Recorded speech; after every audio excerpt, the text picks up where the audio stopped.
Cet homme a disparu depuis 11 ans. Son nom, Houssine El Manouzi, 40 ans, citoyen marocain, profession mécanicien d'aviation. Renvoyé de Royal El Maroc pour activité syndicale, il part en 1963 pour Bruxelles où il prend sa carte de séjour. Devenu mécanicien à la Sabena, il s'occupe de l'alphabétisation des travailleurs immigrés et de l'organisation syndicale des Marocains en Belgique. Après 2 séjours en Libye et au Maroc, Manouzi revient en Belgique. Là, il apprend qu'il vient d'être traduit en justice au procès de Marrakech le 17 septembre 1971 pour atteinte à la sûreté de l'État. C'était l'un des grands procès qu'a connu le Maroc depuis l'indépendance. C'est un procès de 193 militants de l'Union nationale des forces populaires, parti de Mehdi Ben Barka. Moi, personnellement, j'ai été acquitté. Houssine a été condamné à mort par contumace, parce que Houssine avait la chance d'avoir pu s'échapper à cette vague de répression et se réfugier à l'étranger. Manouzi, qui ne se sent plus en sécurité en Belgique, est en effet parti pour la Libye, où il accepte un emploi à la Libyan National Airways.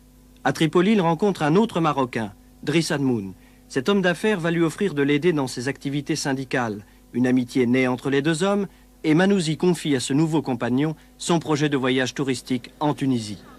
Mais lorsque Manouzi atterrit à Tunis, il ignore que Driss Admoun est en réalité un policier marocain et qu'un piège l'attend à l'aéroport. Nous sommes le 1er novembre 1972. Il est près de midi et l'avion en provenance de Tripoli vient de se poser. Manouzi se dirige vers la poste de l'aéroport.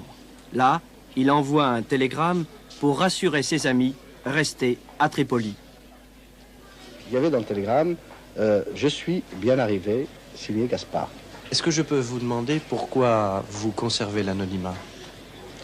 Je pense que je suis actuellement en France. Il y a un certain nombre d'agents du régime marocain, de la police marocaine, et je n'ai pas envie de mettre ma vie en danger. Manouzi se rend ensuite vers le téléphone. Là, il appelle d'autres amis, de Tunis cette fois, et les prévient de son arrivée immédiate. Depuis, plus de nouvelles de Houssine El Manouzi. Alors que s'est-il passé à l'aéroport international de Tunis? Manouzi a-t-il seulement pu franchir les portes de cet aéroport?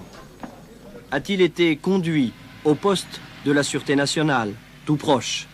A-t-il été emmené à l'aéroport militaire pour être transféré au Maroc? Bref, y a-t-il eu collusion entre les autorités tunisiennes et marocaines pour enlever le syndicaliste Manouzi? Il est évident qu'il serait étonnant que, au nez à la barbe des policiers tunisiens, Manouzi ait été enlevé par des barbouzes d'un autre pays en Tunisie. Je dois dire que je n'ai pas eu de la part des autorités tunisiennes un appui considérable dans cette affaire. Je me suis rendu moi-même à Tunis, où j'ai déposé par l'intermédiaire d'un de mes confrères tunisiens une plainte avec constitution de partie civile pour cet enlèvement illégal. La plainte a été enregistrée. Pour l'instant, elle n'a rien donné. J'ignore si la police tunisienne a effectivement fait une enquête par la suite ou pas. 3 ans plus tard, c'est le coup de théâtre. Manouzi réapparaît cette fois sur un avis de recherche diffusé par la police marocaine. Dans la nuit du 12 au 13 juillet 1975, le quartier de sa famille à Casablanca est systématiquement fouillé. Manouzi vient de s'évader avec d'autres prisonniers. C'est la preuve qu'il était bien détenu au Maroc. Le 20 juillet 1975, les recherches cessent. Manouzi est repris. Pourtant, son pays ne reconnaît toujours pas sa détention. Son sort reste inconnu. C'est un disparu.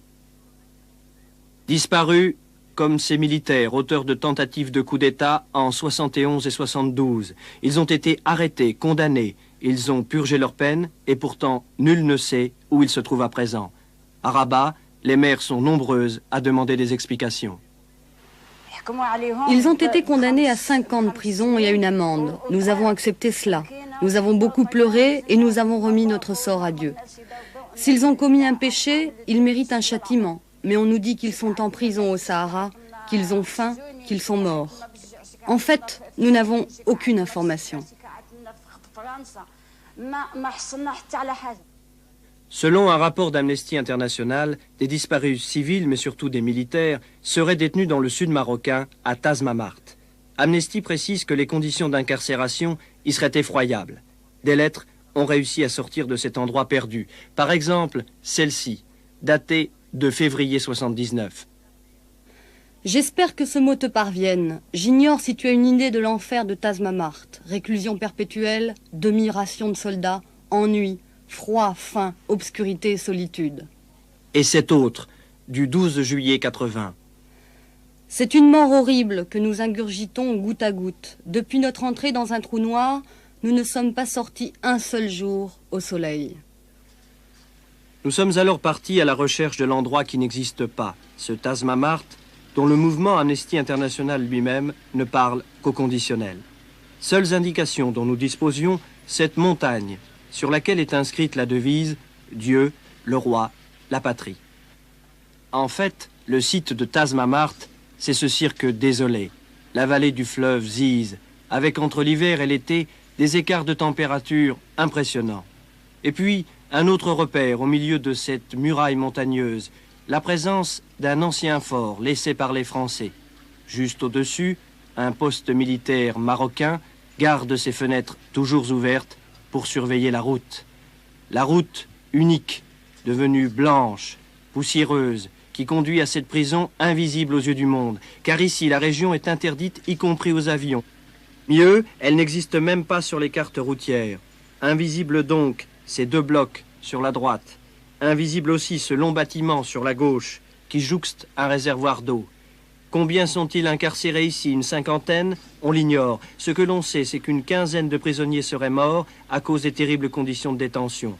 Mais bientôt, quelqu'un va nous barrer la route, car ici la logique du pouvoir interdit de filmer ce qui n'existe pas.